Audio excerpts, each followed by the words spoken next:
Morning, so it's another Monday. I've just potted around this morning clearing up after the week before. So let me show you.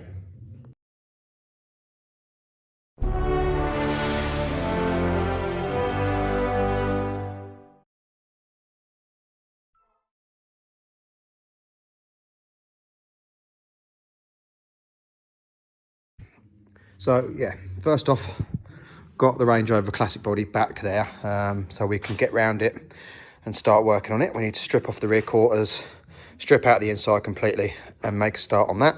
And cut the front end off really. But the chassis is here. I had a tank just outside the door, so I've just chucked a tank in it. Yep, that fits no problem, so that's good. I now need to get an axle under it, which I will do probably either later today or tomorrow. I've still got to cut off the bracket off that bit of chassis, which I'll do at some point today. But I think I said at the end of last week, the BRM van started making a bit of a knocking noise. And I know I checked it the other day, but it's noticeable now. So I'm going to pull it in, get it on the ramp, and we'll have another look over it. Right, I think I found it. The lower wishbone bush has given way.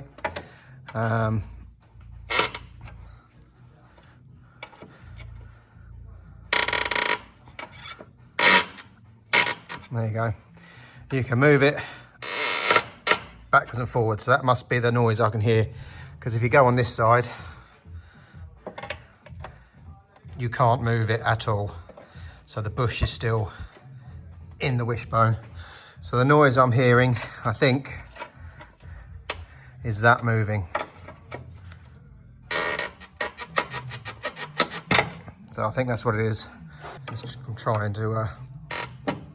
I think that's what it is. It's moving far more than the other side is. Oh yeah. So I think that's what it is. So it needs a lower wishbone, which is a shame because that was the new one I put on. How frustrating. Anyway, this isn't that clever either, so it probably needs a rear lower stability mount. That moves about. But other than that, everything else is tight, so we're not doing too bad, but I think that's definitely the noise I can hear because it's under sort of when you drop the clutch, so I suppose it's lurching. So yeah, okay, at least I know nothing's actually going to fall off at the moment. Right, I've lifted the car up on this side on both axles so I can get the drive flanges out. Obviously if it was flat, fluid would run out, so if I jack it up, obviously all the fluid runs to the other side. So I've got both drive flanges off because I'm going to paint them. Obviously this is the whole rear shaft. I painted them silver before, but I think black is better. It's less obvious. So I'm going to clean that off with a whizzy wheel and the front drive flange and the bolts and give them a coat of black. So hopefully they'll come out all right. We shall see. Okay, first coat done on all the bits. So we'll let that dry for a bit and then we'll chuck another coat on. I'm just using Hammerite, nothing special. Obviously direct to metal. So yesterday I also had this done. So I had the top of the rear door wrapped to match the line. And then I had them stickers put at the top. I think that looks a lot better than having the blue door all the way around. It definitely levels it out. So obviously the illegally spaced rear number plate is up there, but in black and silver, so it's just a sticker. Obviously the proper number plate's there. And then the YouTube and the Instagram. But also I had it put on the front. Now, the front sun visors are like 6 inches deep, and when you fold them down, you can't see a thing. They completely block your view. So I had a sun strip put in on the inside, because on the outside, if the wiper hits it, apparently, I should know this, but I don't know the whole book yet, but it's an MOT failure.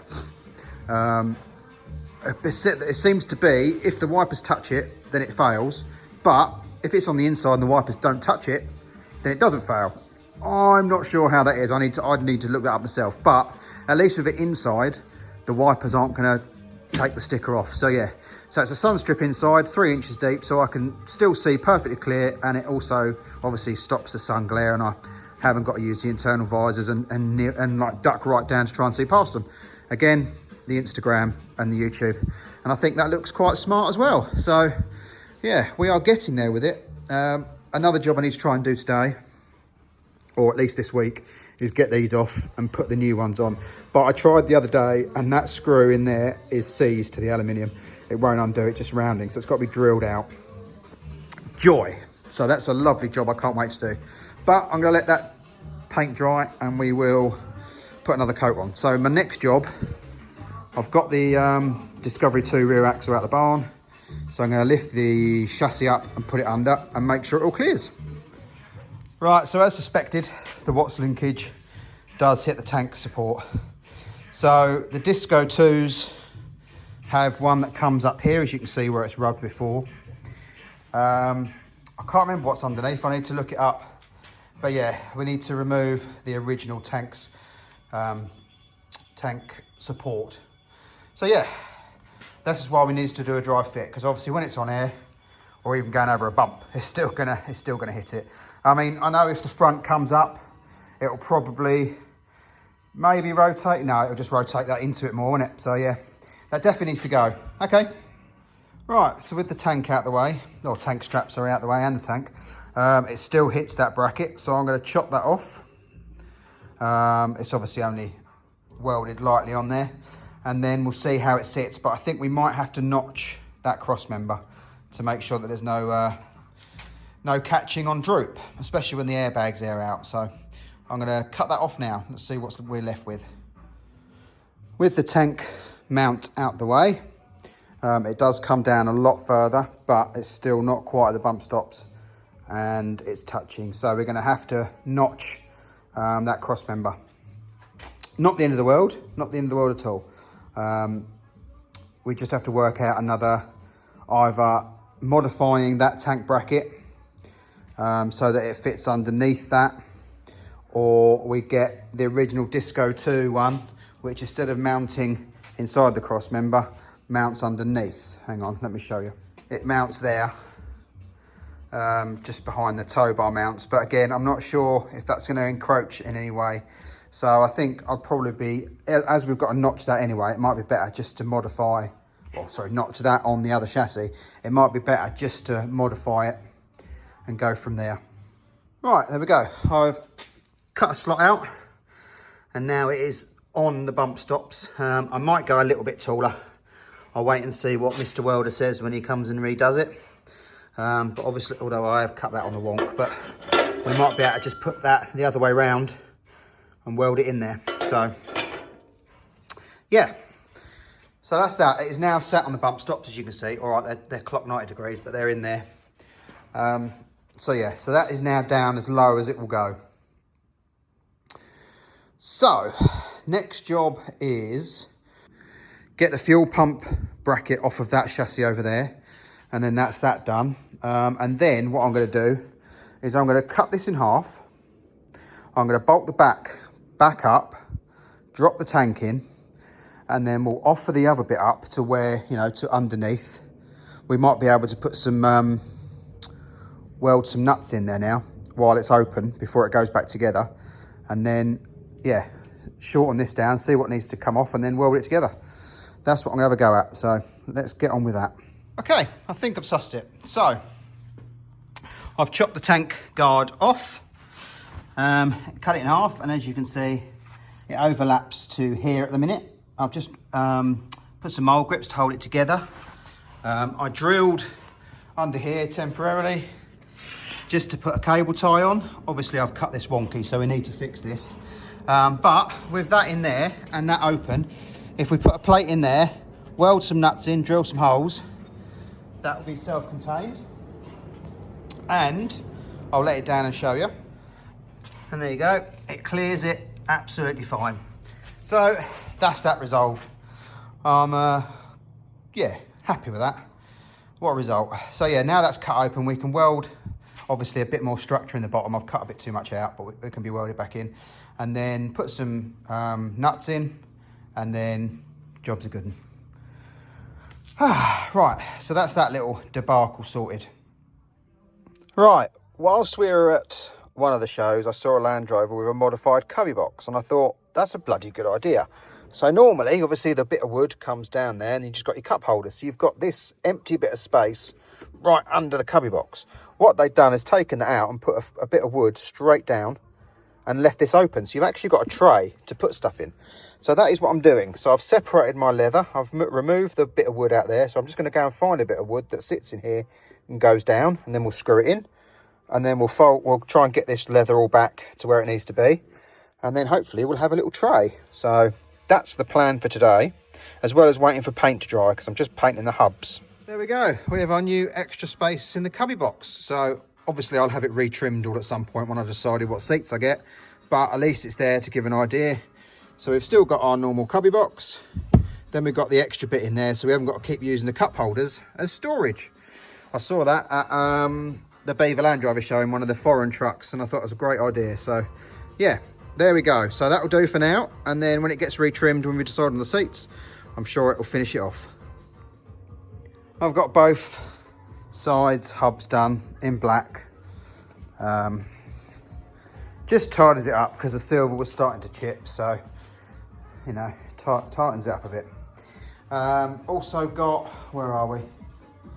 Also got the fuel filter bracket off the other chassis, so that can be cleaned up, riv nutted onto this chassis. I've taken the measurements, and we'll attach it to the chassis when it goes for blasting and galving as well. So yeah, I don't know what else to do today now. It's getting near the end of the day, but I do need to drill out them on there. But I'm just debating whether I need this first thing in the morning, because if I do, I'm not gonna bother with that. I need to go and collect the wheels for this project, but they're a good hour and a half away, so it's going to be a 3-hour round trip, and it's supposed to be horrible tomorrow. So I don't really want to take this because the seal's leaking between the windscreen frame and the bulkhead, and it's running into the passenger footwell. So I don't really want to take this in the peeing rain, but also I don't have much other time to do it. So I'm going to have a cup of tea, I've made it, and I'm going to have a debate about what to do.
Oh, well, that was sketchy. Someone wants to buy it just to make a trailer out of, so yeah, it's going.